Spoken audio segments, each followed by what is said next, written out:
So we are talking about the most important model in physics, I think, the Ising model.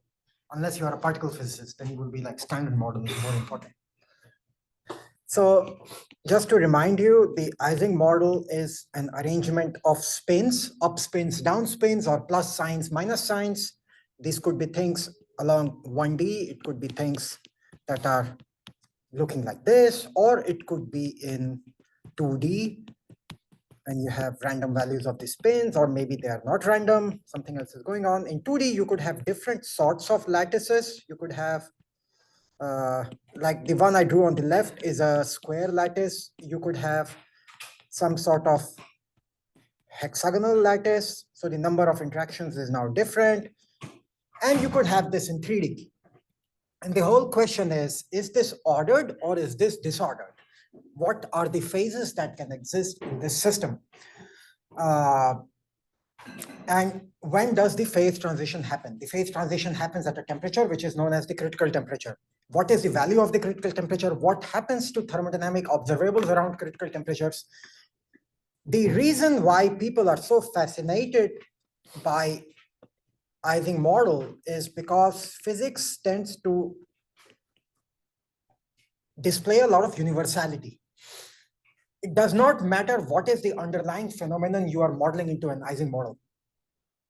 If the model is showing some behavior, it will apply anyway. It does not matter where it's coming from. And for example, like we talked about, how does the average magnetization in an Ising model go to 0 at the critical temperature, and that the critical temperature is 0 in 1D Ising model if you have only neighboring first nearest neighbor interaction, and you have to have really long range nearest neighbor interactions for the critical temperature to be non-zero. We showed through the Pearl's droplet argument as to why is the critical temperature. We actually calculated the value of the critical temperature using the Pearl's droplet argument for 2D, and it was remarkably accurate to the true answer. And there are other things that also happen. If you plot the heat capacity for this system, it tends to diverge at the critical temperature. And it diverges as a power law. Things like the magnetic susceptibility. Susceptibility is defined as chi is equal to partial m by partial t. This also diverges at the critical temperature, and then it goes to 0. So I'm drawing this qualitatively. And anytime things like this diverge, it means that as you approach the critical temperature, it becomes higher and higher and higher and higher. When you go to the other side, it suddenly drops down. When things like this diverge, you can fit it on a log scale with a power law. And these things tend to have very clear behavior that look something like this. They follow dependence on how you approach TC with some sort of power. And these powers are known as critical exponents, and they are quite preserved. And in the 70s and 80s, a lot of the research was going on in how to develop theory to calculate things like this, how to calculate the critical exponents, what are the values of this. So, and we wrote down the Hamiltonian for an Ising model. The Hamiltonian for an Ising model was the energy of any microstate was the strength of the magnetic moment of that one little magnet that you have, let's call that mu, multiplied by the external magnetic field, which is coupled to every single spin, SI. And then you have an interaction term. In general, you could have interaction between all neighbors, or not even neighbors. You can have long range interaction. So we will just write it as I not equal to J, Jij, Si, Fj, right? So this is the full Hamiltonian for an Ising model. There is a separate category of models which are known as spin glasses.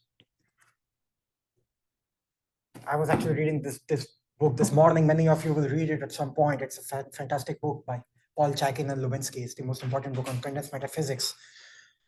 Books like this, and there was a physicist by the name of Phil Anderson who got the Nobel Prize around 1970s. He used to work on spin glasses.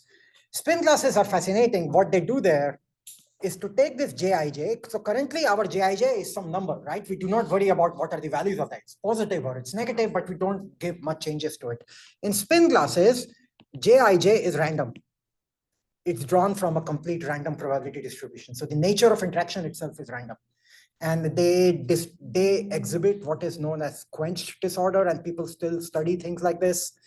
Training machine learning models is mapped to be the same as solving for the partition function or dealing with the partition function of a spin glass. So some of the most advanced literature that is in AI currently, like I'm talking about the premier conferences in AI that happened last week in Singapore, like International Conference on Learning Representations. People have papers on how to map machine learning models into spin glasses. The machine learning models are better mapped into spin glasses than the traditional Ising model, because when you have neurons, how do you know that neuron number A is talking to neuron number B with the same strength as neuron number B talking to neuron C? Like it's some sort of random interaction. And people use methods that were developed by people like Phil Anderson 30, 40 years ago to study how could we better train machine learning models and things like that.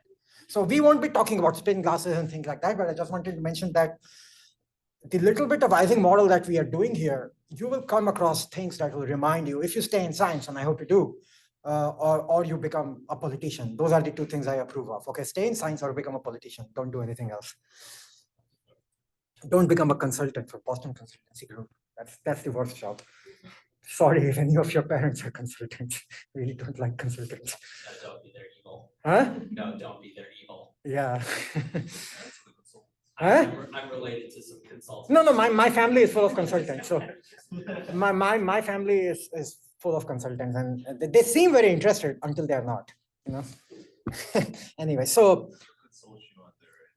exactly. So you will see things like the Ising model again and again. You will see literature related to spin glasses. If you're doing anything related to quantum information, you will see things about the Hubbard model, which is once again just like a Ising model. Instead of this interaction that you have over here, you will have second quantization and you have spin operators talking to each other. It's the same thing that shows up all the time. When you read literature by quantum computing companies on what they're doing now, most of them are trying to solve the Hubbard model. You know, so even quantum computing is all about solving the Ising model better. In fact, there is the first quantum computing company to be traded on NASDAQ was started at Maryland. It's called IonQ. So IonQ people contacted me, oh, you are doing biology experiments. I should not say terrible things, this is on record. And we would like to use a quantum computer to help you dock proteins, small molecules to proteins better. I was like, cool. And then they said, how to do that? They said, can you map your docking problem into an Ising model? And then we will solve it. So it's even on quantum computers, Ising model is the framework that people use. So it's super, super powerful. Okay. What we are doing is simple. We are going to look at, let's call this equation number one. We are going to look at a Jij, which is 1 if modulus of I minus j is equal to 1, if they are nearest neighbors, and 0 otherwise, right? And last time we did the Pearl's droplet argument, and Samyak was here, and maybe someone else asked me, we did not actually plot magnetization of M versus T from the Pearl's droplet argument, right? I did not make this curve. All I did from the Pearl's droplet argument was to calculate delta A, right? And the idea there was, if you calculate the Helmholtz free energy difference between phase alpha and phase beta, and if this is negative, if A alpha is minus A beta is negative, that means A alpha is smaller than A beta, right? So that means alpha is stable phase.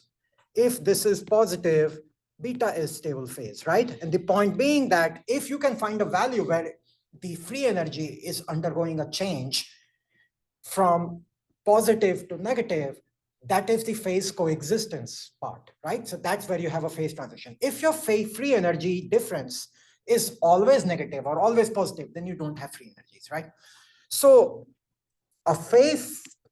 so we are using Ising model to study phase transition, right? So phase transitions are characterized by free energy going from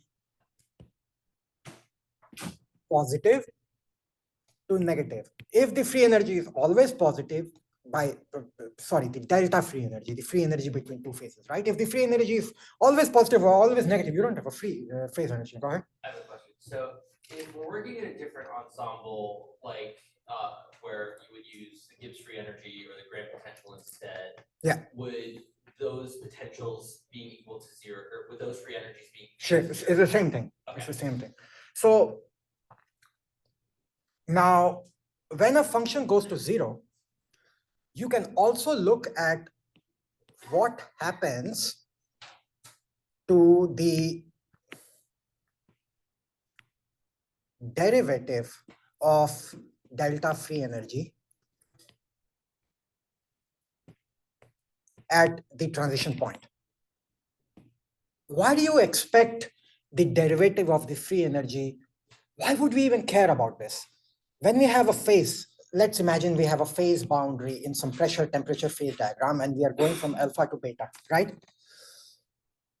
At this point, until this point, we know, and okay, just to go back to what Noah said, now I'm working in a pressure temperature ensemble, so I should not be thinking about Gibbs free energy, right? I should be thinking about Helmholtz free energy. So we know that in this part of the phase diagram, A alpha is smaller than A beta, right? And this part of the phase diagram, A beta is smaller than A alpha. So right at the boundary, you might have coexistence. So my question is that right at the boundary, A alpha it becomes equal to A beta, and then the sign changes. What do you expect the derivatives of the free energy to do at the boundary? Any intuition? What do derivatives of the free energy correspond to? They should be equal because they correspond to thermodynamic quantities, Like what? like pressure. No, that's not a thermodynamic quantity. Pressure is something you have imposed. They correspond to things like heat capacity. Volume also you have imposed. They correspond to material property. And if this was water going to ice, is the heat capacity of water the same as ice? It's not. Water has much higher heat capacity than ice, right? Or it could be something like the thermal expansion coefficient. Again, it's different. So you expect, and heat capacity is a second derivative. First derivative is also some average energy, things like that. I mean, the average energy of a system comes from differentiating log of z with respect to something like that, right? So do you really expect that the average energy of a solid is going to be the same as the average energy of a liquid? No, there is a completely different ordering. So these two things are going to change, right? So I can appreciate how that would be true if you're talking about like the bulk of. I'm always talking about bulk. Or the bulk. I'm talking about thermodynamic limit. It's always bulk. I thought we were talking about like the physical boundary, like. No, this is boundary in a phase diagram. So this is a bulk sample changing to another bulk sample, okay? It's not boundary it's not like half of you is liquid, half of you is solid, no. Okay, I thought we were talking about like. No, it's boundary in a phase diagram. So average energy might or might not change. Similarly, heat capacity comes from double derivative, and I'm writing proportional here because I'm being sloppy in how exactly it is, but you know these things, they correspond to.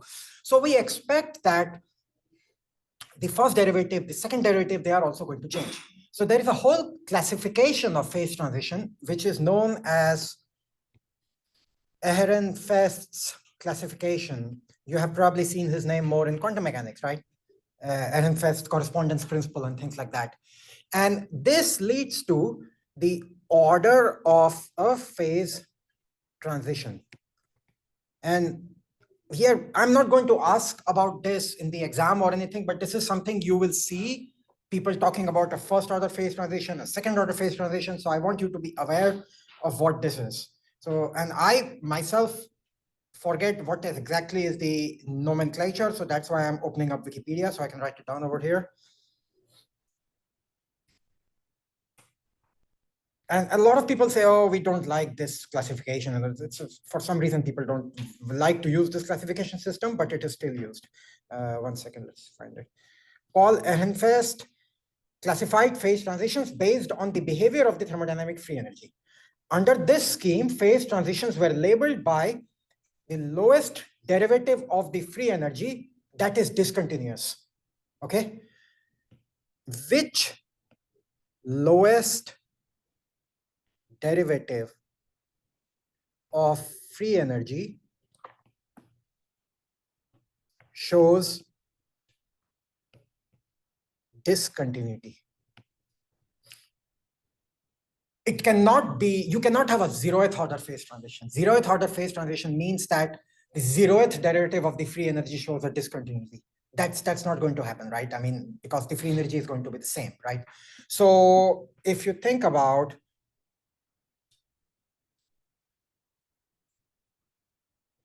Chandler doesn't cover this, so a first order PT phase transition is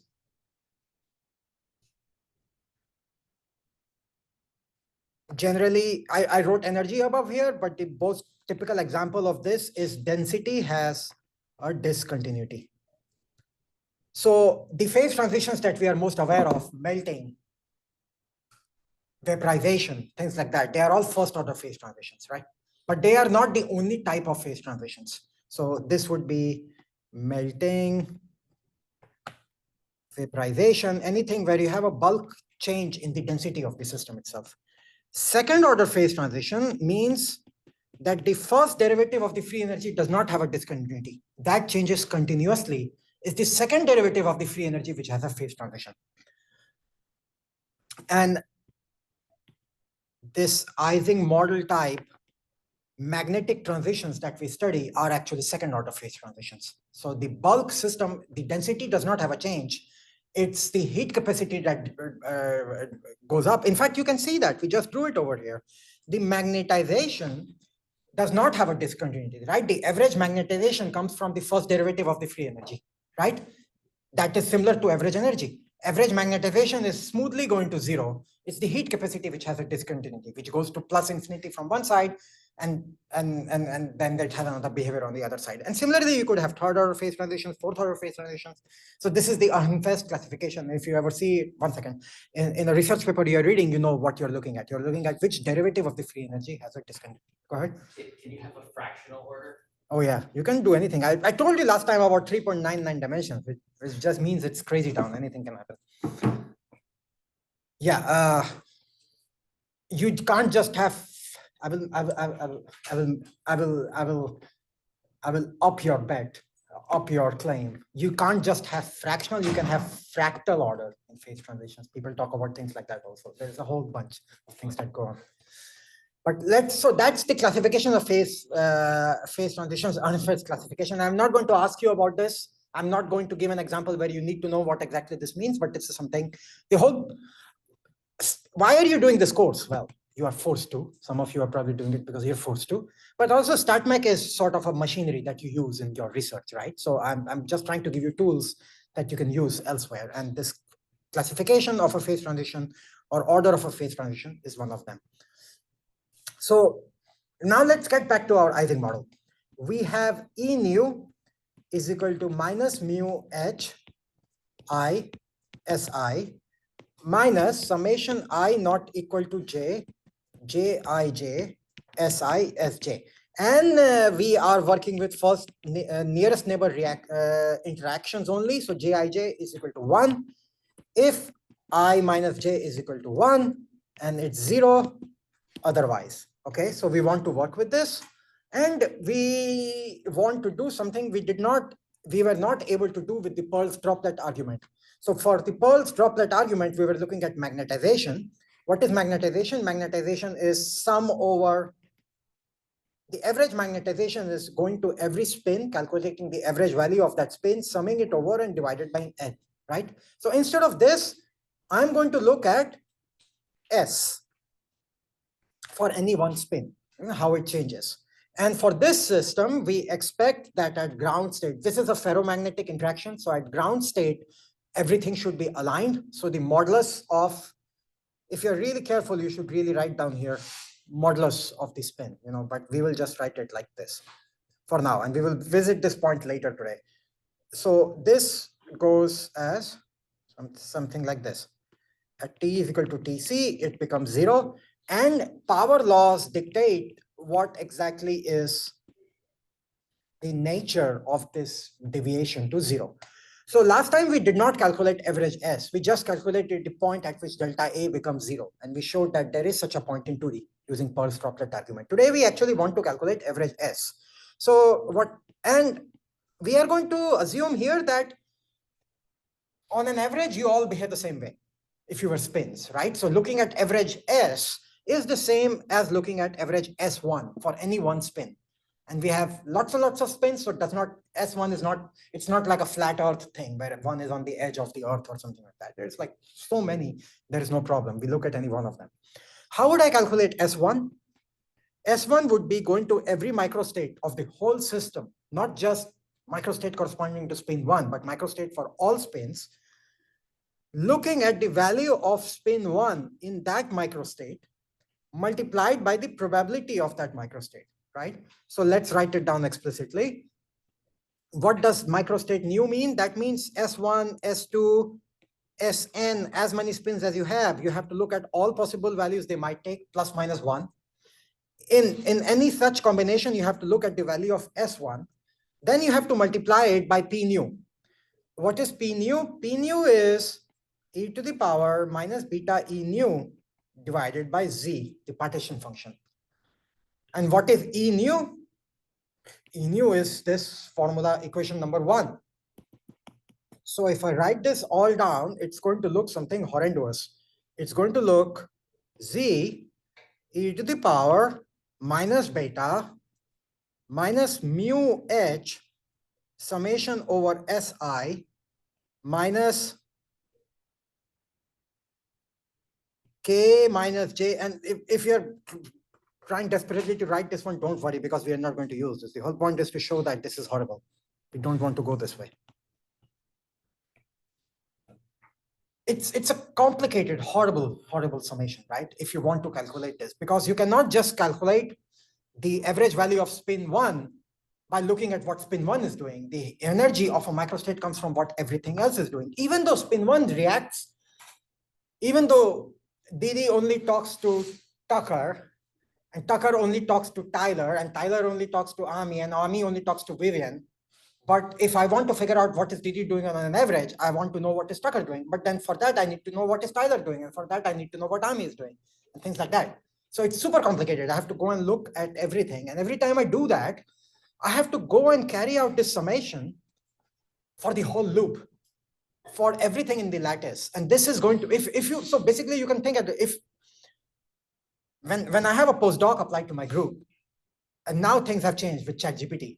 But one of the things my PhD students used to do was to give them a coding exercise, and they had to submit a solution.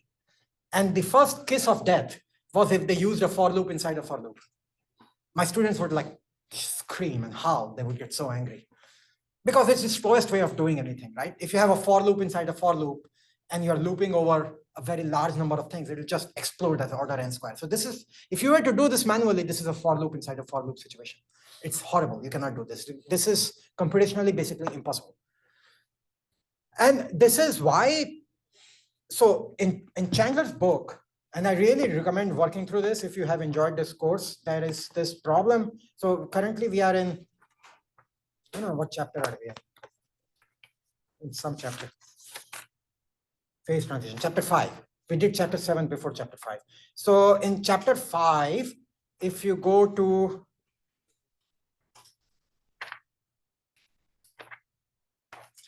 he has the Onsager solution basically worked through. You can, is it chapter 5? Yeah, somewhere. No, statistical mechanics of phase transitions. Yeah, chapter 5. Yeah, problem 5.21 Chandler is Onsager's approach. He actually calculated this in a 2D square lattice. That's why he got the Nobel Prize. This was impossibly hard back then in 40s.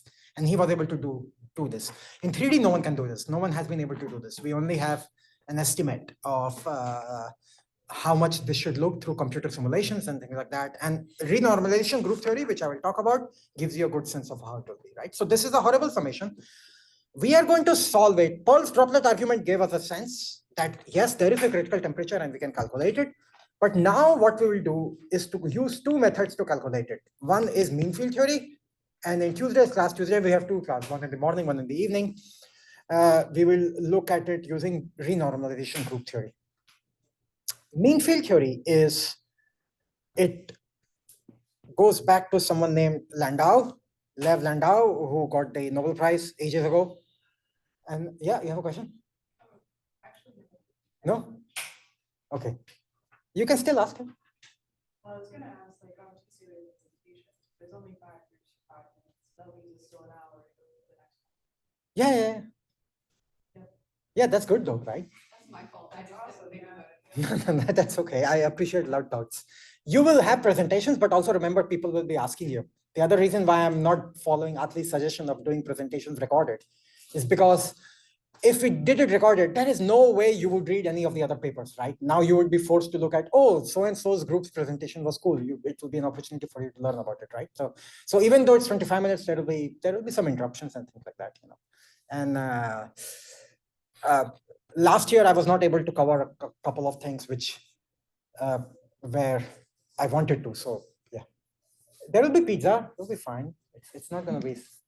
I'm not scared of it. Okay. I know you're fearless. Okay, so mean field theory goes back to Landau, and this is used in. Landau did basically everything that was to be done in thermo and StatMech, except one thing. Some people say that Jarzynski's relation is the only thing Landau did not do. That's I have read this somewhere. So the central idea, otherwise everything you can find in one of Landau's books, and not just theory, thermo and StatMech, even fluid dynamics, it's like 6 or 7 books, right? Astrophysics, yeah. So central idea in mean field theory is to, so again, I'm going to use DD as my involuntary model. And let's say you're all Ising model, right? So you're all interacting with each other. And I want to study properties of DD. So my point is that when I look at DD and when I model him, DD is going to look at all of you in some sort of a soup sense. It does not really care about your individual identities. He counts, there are 15 of you, and he looks at one part, he looks at some average behavior over all 15.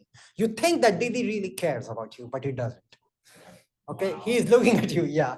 But then before you go criticizing DD, same applies to Noah. Definitely applies to Disha. She does not care, okay? She thinks it's an average behavior.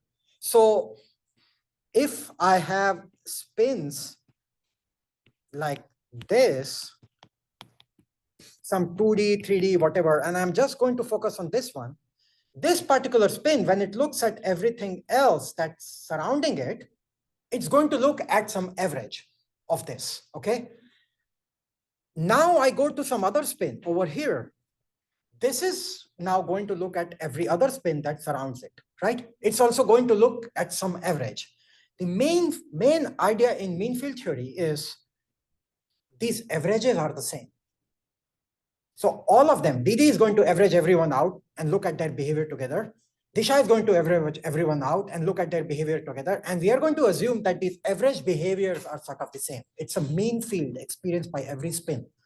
And it will lead to a recursive procedure that we can use to solve it. So that's the intuition. Let's go carefully through it. Sometimes intuition is better, sometimes math is better, sometimes both is better. So let's work through it. So let me write it down. So central idea is to focus on any one spin. And since I know that the average behavior experienced by DD is the same as average behavior experienced by Disha, I don't care which one I pick, okay? No favoritisms here. On any one spin and treat the role of all other spins as an averaged field. And this field is the same for all spins. So every spin interacts with everything else through some sort of averaged field. And this average field that is experienced is the same for every spin. Okay, so let's work through it mathematically and see what happens.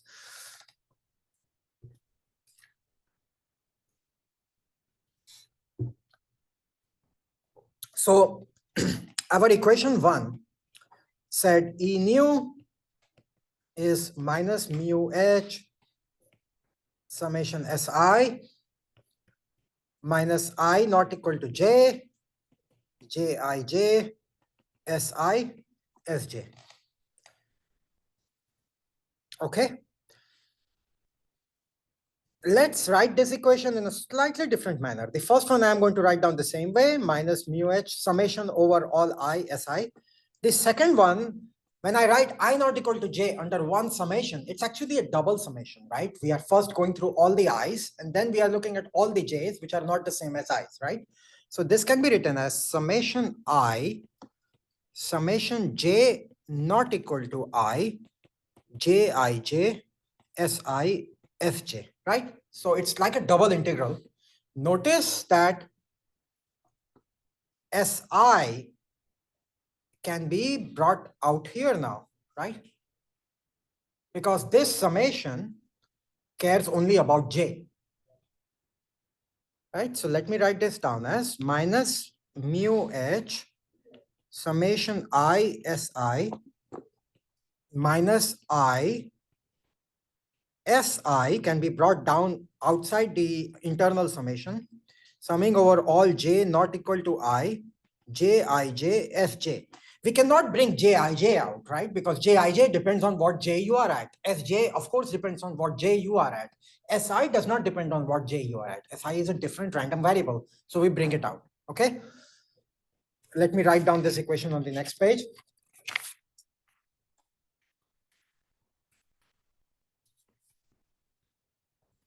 So we just wrote that E nu is equal to minus I Si.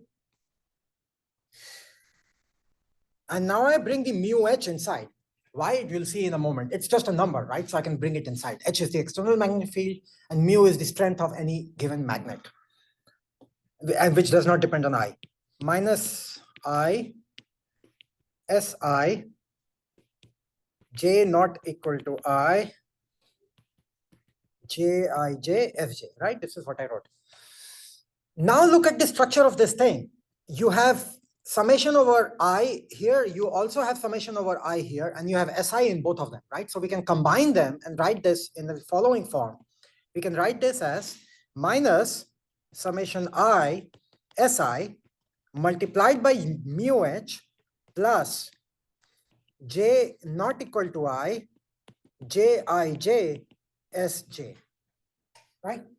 Nothing, it's just algebra. I have not even made any approximations yet. Now I'm going to go do something else. I will call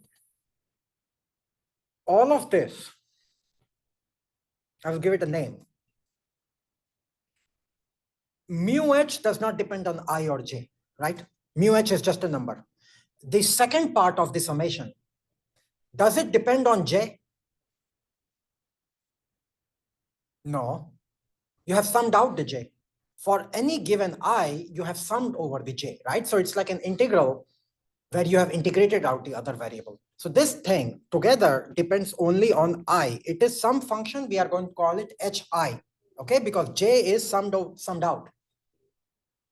Or we can write this thing down as E nu is equal to minus I Si, and we are not going to call it hi, we are going to call it mu hi, just to stay dimensionally safe, multiplied by mu hi, or E nu is equal to minus mu I Si hi.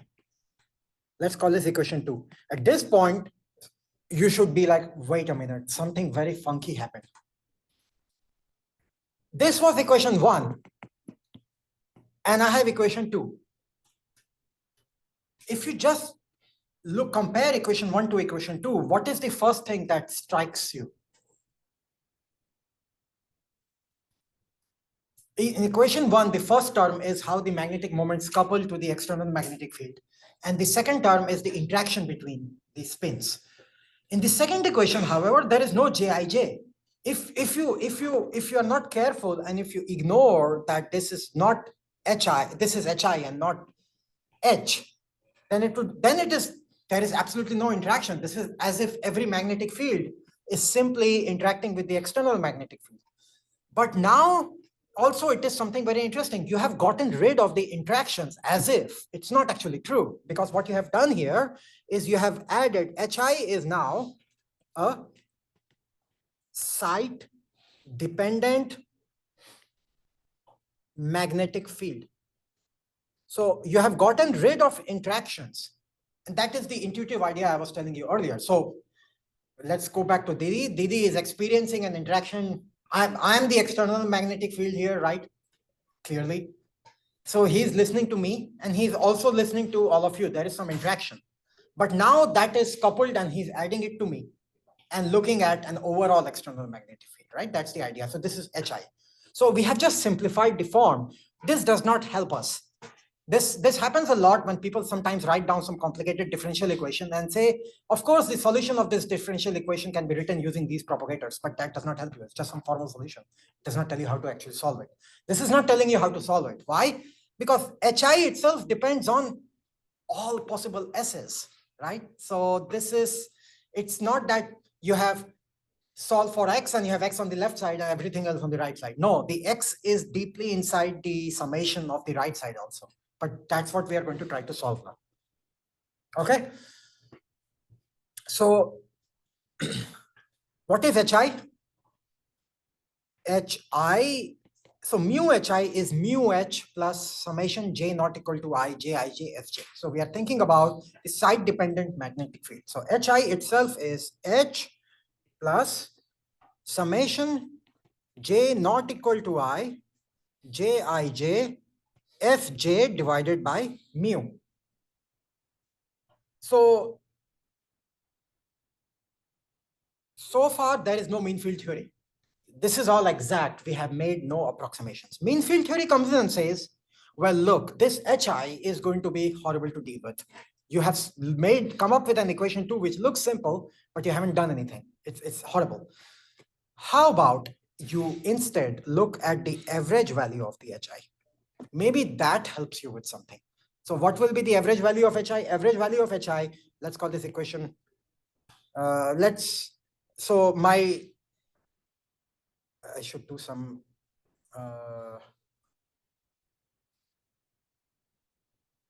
I'm missing an equation 3. Oh, that's okay.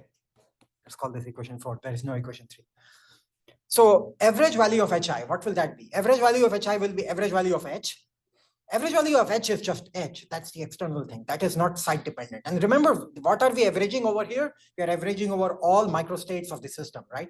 So you can change the values of the spin. The external magnetic field is what it is. Of course, you could have some time dependent magnetic field and that's another story. But here is some constant external magnetic field. So HI is going to be average value of H, which is H plus summation J not equal to I. Jij is a constant. We are not doing spin glasses or anything like that, of course. So Jij is oh, I have to mention one more thing. There's so many Nobel Prizes related to this field. If you want to win the Nobel Prize, you should work in one of two areas: Ising model or RNA. These are where RNA is getting, like in biology, most of the Nobel Prizes are going to RNA. And then Ising model related area also. So I mentioned Anderson, but one of the other people who worked on spin glasses is Parisi, who got Nobel Prize 2-3 years ago, Giorgio Parisi from Italy. He came up with a method known as replica method, not to be confused with replica exchange in molecular dynamics, which was a way of solving spin glasses. It's super cool. If you want to read about it after the end of this semester, I can suggest some literature to you. And yeah, so lots of Nobel Prizes in this, and there will be more. And if you don't get it and you solve Ising model in 3D, then you get $2,000 from me. I won't be adjusting for inflation, just to be very clear. So we have Jij is constant, right? It does not depend on anything. Mu is constant. So the only thing that changes now is we have to worry about average value of this spin, right? Fj. Let's call this equation 5. I'm going to write down equation 5 again on the next page, just to be, so you can stay with me. So we have H, average value of H is equal to H plus 1 by mu summation J not equal to I, Jij, average value of Fj.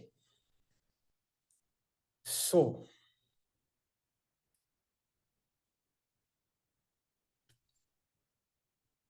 even right now, we haven't done any approximations. We haven't swapped out HI with average value of HI. I'm just saying this is the average value of HI. So now comes the mean field approximation. Mean field approximation says, well, average value of Sj should be the same as average value of Si. On an average, the spins have the same behavior. I'm not allowing for, on an average, spatially, everything should look the same. So those of you who have ever read Landau theory, mean field theory is called Landau theory. Later, there was something known as Landau-Ginzburg theory, which allows for fluctuations in average value of the spin and things like that. We are not doing Landau-Ginzburg. This is Landau theory or mean field theory. Okay, so in general, Si is not equal to Fj. In general, average value, in general, this is not going to be true, but we are going to approximate this. This is our mean field approximation. So what does this mean? This means that average value of Hi is now H plus 1 over mu j not equal to I, j, I, j, average value of Si. But now that we can bring out outside the summation, right? This we can bring out over here. And this becomes average value of Hi is equal to H plus average value of Si divided by mu and summation j not equal to I, j, I, j. So far I kept a I not equal to j where it could be more than first nearest neighbor. Okay, so at this point, let's do our approximation. We say now that Jij is equal to j if I, are nearest neighbors and 0 otherwise. Okay, and let's say every spin has small z nearest neighbors. So in the 1D Ising model, what is the value of z? 2. On the square lattice, what is the value of z in 2D? 4. In the hexagonal lattice, the value of z is 6, right? So this is the coordination number of the lattice that we are looking at. Given this, if you go to equation 6, we can write it down as Hi is equal to H plus summation Si by mu j not equal to I multiplied by Jij. But now we are saying Jij is going to be j if Ij are nearest neighbors. Otherwise, it's going to be 0. That means that this summation can be written as j multiplied by z. The summation goes away. All you're doing is count the number of nearest neighbors z and multiply them by j. Okay? Let's stop here for a moment as to how did we get rid of the summation.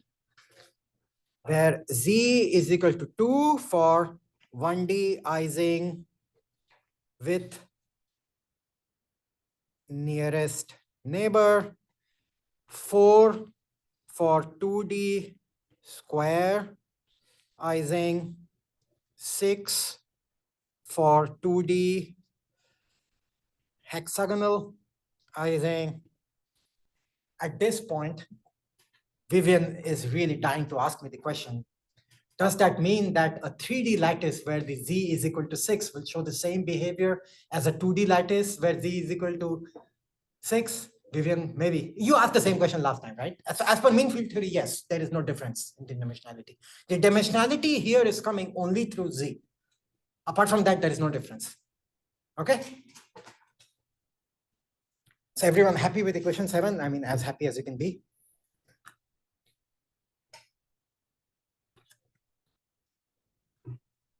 Okay, so we have equation 7 and now we are making some progress.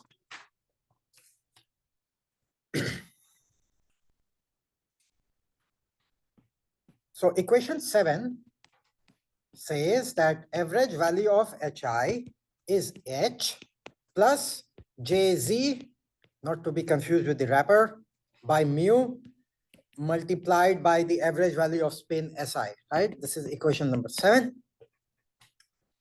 So, and what was Hi? Hi was our site-dependent magnetic field, right? So we can think of this as we are looking at Hi plus the is equal to true external magnetic field plus some fluctuation delta H, right? So this is the true external field plus some site dependent fluctuation. In reality, for the true problem, the fluctuation would be site dependent.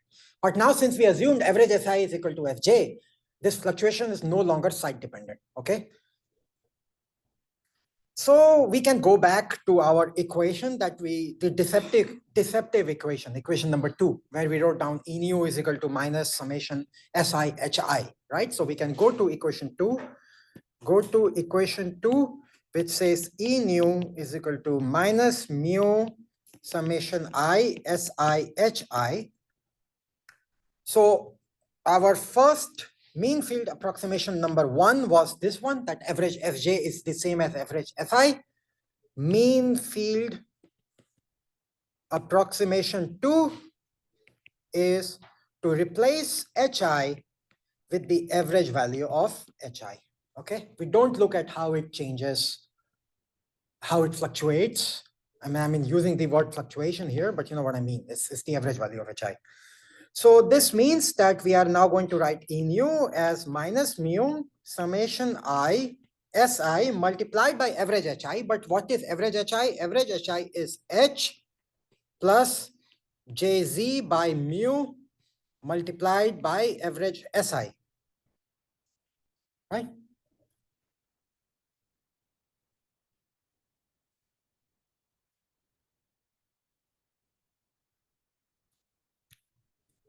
So far, there is still no reason to be optimistic. This still looks horrible. And I want to write one more equation. I want to define my delta H. My delta H is Jz by mu multiplied by average value of Si, right? This is my equation number 8. And what I wrote over here is equation number 9. So in other words, equation 9 is saying that E nu is minus mu summation I Si multiplied by H plus delta H, right? Because this thing is what I define delta H as. So I have this thing. What did I want to calculate? Why did I get into all this business? I got into all this business because I want to calculate the average value of a spin. I want to calculate average value of SI, which I know is lurking here inside equation number 9, but I don't have it on the left side. I mean, left side is energy of a microstate. So I have a little bit of math left. Now I really need to get, and this is the last, well, we're almost there. So I want to calculate average value of SI. And I said average value of all spins is the same, right? That was my approximation. So this is going to be the same as average value of S1. And remember, earlier when I started today's class, I wrote down the full mathematical formula for this, right? So I'm going to do something which is similar, but now it will simplify in a much nicer way. So average value of S1 is going to every microstate, looking at the value of S1 in that microstate, multiplied by e to the power minus beta nu, divided by the partition function. What is the partition function? Partition function is going to microstate and doing e to the power minus beta E nu. Okay.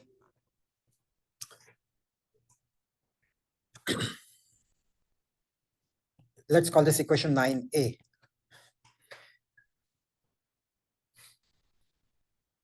So I'm going to write, I'm going to stay on this page. This is fine. So what is the meaning of summing over every microstate? Meaning summing over every microstate means looking at S1, S2, S3, dot, dot, dot, multiplied by S1, e to the power minus eta b nu, e to the power minus beta e nu, divided by summation S1, S2, S3, dot, dot, dot, e to the power minus beta e nu. Now notice 9a has a special form for the energy. The energy in 9a is additive over every spins. Does everyone see that? Let me write down again. And this is the key. If you understand this point, then you are past the most important hurdle. So what was E nu? We wrote down E nu as minus mu going to every spin SI HI, right? This was exact. This is not additive over every spin. Here you cannot say, I have the energy of Didi, I have the energy of Tucker, I have the energy of Ami, I'm going to just sum it up. This is not true because all of them are interacting with everything else, right? So this is like a complicated n-body interaction. When I approximated it with SI average value of HI, that is no longer site dependent because I'm looking at the average value of HI, right? So this an average value of HI is the same for 1 and 2 and 3 and 4, right? So this thing has now become minus mu S1 multiplied by average value of H1, right? Plus S2 multiplied by average value of H2 plus dot, dot, dot. And the magic is that these are the same. That's the mean field approximation, right? This means when I go to my average value for these spins, even though I have complicated sums, the combination, the role of S2, S3, S4 is going to drop out. It's going to not play a role. It will just get canceled out from numerator and denominator. If you don't believe me, let me try to convince you through the sheer power of math. So SI, and I'm not looking at SI, right? I'm looking at S1 because they are all the same. So I want to look at the average value of S1. Average value of S1 is going to S1, S2, S3, and dot, dot, dot, and looking at them being plus minus 1, right? Multiplied by S1, multiplied by e to the power minus beta mu S1 H1, right? Multiplied by e to the power minus beta mu S2 H2, right? Things like this. And on the denominator, we have again S1, S2, S3, everything taking value plus minus 1 multiplied by e to the power minus beta mu S1 H1, e to the power minus beta mu S2 H2, right? Dot, dot, dot. So this is nothing but summation over S1 going from plus minus 1, and this is 1, S1. This is one of those expressions which if you're trying to furiously copy what I'm writing, you might get more confused. So just relax, just look at my terrible handwriting and let it sink in, okay? You follow Didi.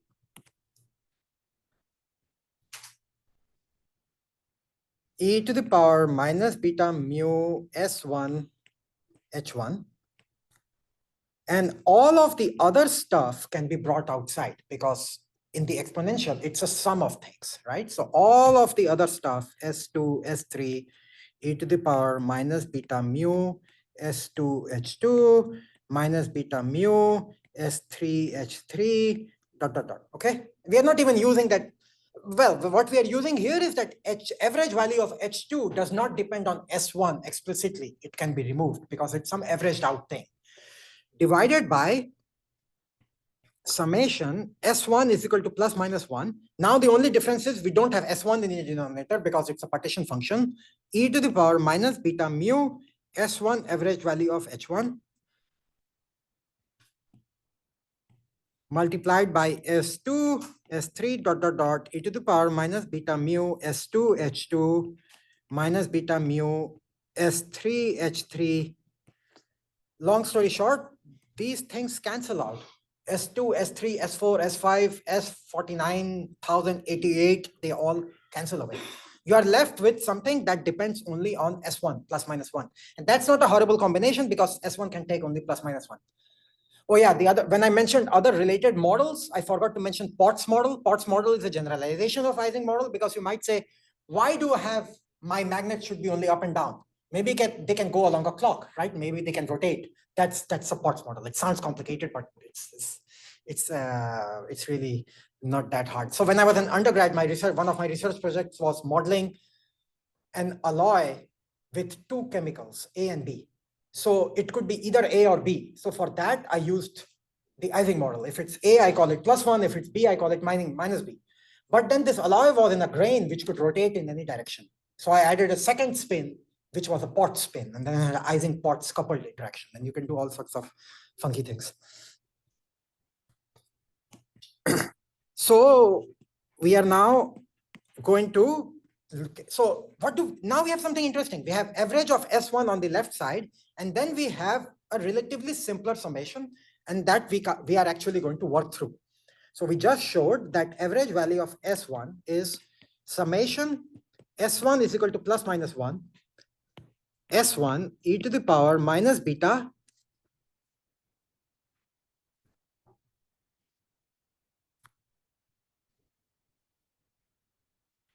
E nu. And what is E nu? E nu is minus mu H plus delta H,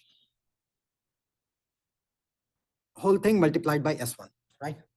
If this looks complicated, just please go and look at it at home. It's just algebra. I haven't done anything profound here. And in the bottom, I have S1 is equal to plus minus 1. Everything same, except that I don't have this. There is no S1 over here. Okay, so this is just e to the power minus beta minus mu H plus delta H S1.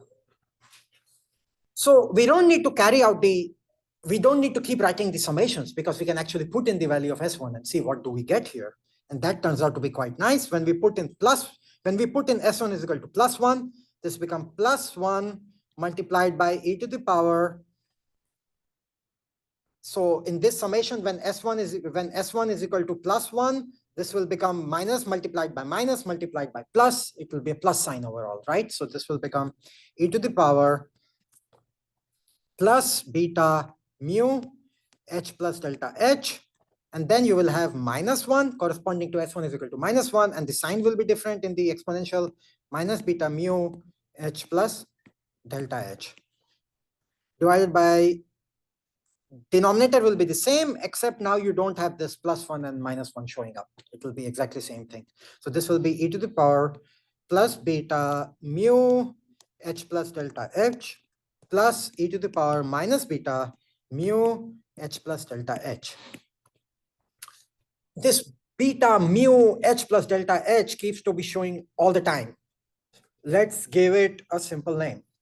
What name should we give it? And just to remind you, mu beta, and it's actually beta mu. What is delta H? Remember, delta H we defined as Jz by mu multiplied by average value of Si. So this is Jz by mu multiplied by average value of S1. We want to give it a name. Well, let's just call it X. We really simplify it. Okay. So what do we have? We have average value of S1, which we are going, what is average value of S? That is magnetization per site, that is small m, okay? So small m is equal to e to the power x minus e to the power minus x by e to the power x plus e to the power minus x. This function has a name. Anyone remembers? Yeah, you do not disappoint me, Noah. This is tan h of x, right? You can see why I got tired of writing all the things. So now we will actually go back from the x and use the full thing. So what do we have now? We just showed that m, the average magnetization per spin, must follow this equation. M is equal to tan h of beta mu h plus beta jzm. I don't have a value for m, but I have an equation which will give you the value for m. If you know the value of temperature, if you know the value of magnetic moment per spin, you can set mu is equal to 1, no one cares. And if you know the value of H, the external magnetic field, all you need to do is to solve this equation. What is the value of m which will satisfy both sides of the equation? So this is known as the mean field solution. You cannot do it analytically. It's not m is equal to m square minus 5 and we just go and solve it. No, that's not going to happen. So we have to look at how does this thing behave. In order to do that, so far I have kept the true external magnetic field H, I'm going to set equal to 0. Okay, and just look at the thing without it. For the sake of simplicity, it does not really change anything. So now we look at H external, which we are calling H equal to 0. In that case, what is the mean field solution? That is M is equal to hyperbolic tan of beta J Z. Z is the coordination number multiplied by M. So I can plot this thing.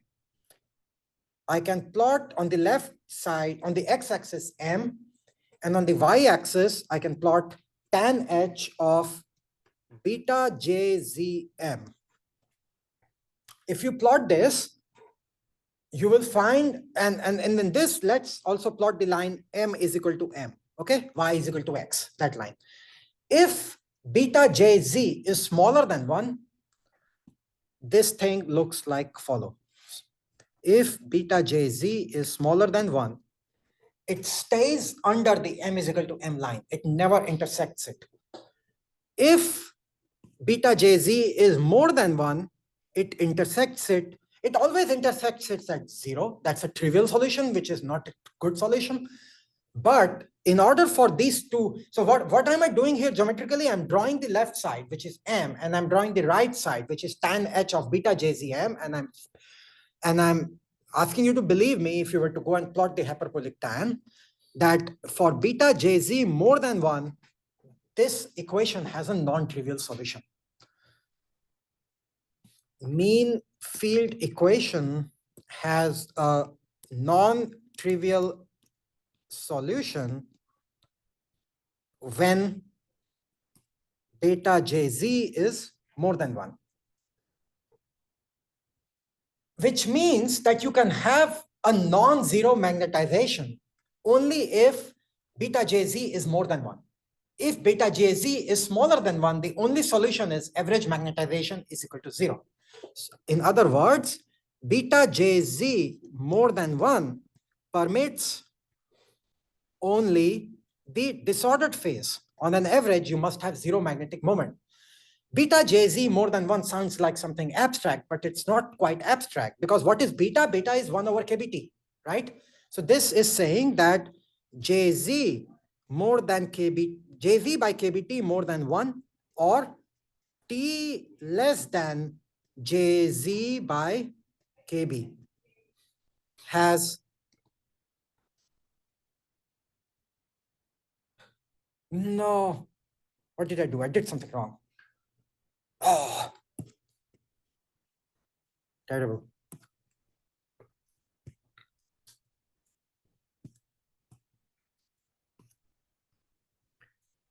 T more than JZ by KB has only the disordered phase. What does this tell us about JZ by KB? That's my critical temperature. So I have just shown that the mean field solution to critical temperature is JZ by KB. That's quite nice. Even though we could not solve the hyperbolic tan equation, we could get an analytical expression for the critical temperature through our solution. Everyone okay with this?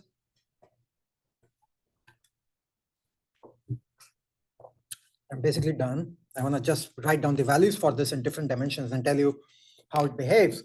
So I will make a table where I will have dimensions. I will go from 1 to 2 to 3. I can keep going further if I wish. The coordination number Z for simple lattices in that dimension. I will have the mean field critical temperature using the formula we just derived. I will have the exact critical temperature. By exact, we can do exact only in 1D and 2D. In 3D, these are very accurate computed simulations which are used to calculate this. And I will talk about the error. Let's start with 2D. In 2D square, that is the value of Z is 4, right? You have 4 neighbors. What is the mean field critical temperature? 4J by KB, right? What is the exact critical temperature? That was Onsager's expression that I wrote down. That was 2 by ln of 1 plus square root of 2 multiplied by J by KB. If you do 2 by ln of 1 plus square root of 2, that comes out to be around 2.3. 2.3 J by KB. So how much is the error? It's around 74%. So the droplet argument did better than this all funky business of mean field theory in 2D. In 3D, 6, this is 6J by KB now. 3D square lattice. In 3D, the answer through computer simulations and renormalization group theory is around 4J by KB. Okay, so the error is now only 50%. As you keep increasing dimensions, as your, I mean, what does it mean to talk more than 3 dimensions? You are all going to have PhD degrees. You know it, it's something we do normally, right? All the time, because you're looking at a molecule, even though every atom itself exists in 3 coordinates, but if you define an abstract space where you're looking at 3 coordinates multiplied by 20 atoms, that's the 60-dimensional space, right? So if you go to very high dimensional space, you will find that this becomes more and more exact. In fact, mean field theory becomes exact in 2 limits. One is dimensionality goes to infinity, and the second is interactions become infinitely long range. I'm not proving the second thing. It's hard for me to prove here. You can look it up, but this is another limit in which it becomes exact. I did not do 1D. In 1D, what is the value of Z? 2. What is the value of mean field critical temperature? 2J by KB. What is the exact critical temperature for nearest neighbor interaction in 1D? 0. So how much is the error? Infinite percent. It's terribly wrong. So mean field theory is really, really bad, 1D, but then it gets more and more exact. So next class, we are going to again continue looking at the Ising model. We will talk about something known as broken symmetry, which is what you can read Anderson's Nobel Prize lecture. It is titled Broken Symmetry, and it's all. And I will start with a puzzle about the Ising model. Hopefully, you will be puzzled, and then we will try to understand why is the puzzle not a puzzle, and then we will work with that. We will talk about correlation lengths and things like that, and then we will get to renormalization group theory. And so next class is Tuesday. You will all be making your fantastic presentations. I can't wait. And did anyone pick my paper? No one picks my paper. Every year I put one of my papers. No one picks it. Oh, well, that's okay. Someday. Overthinking. Okay, see you all Tuesday morning.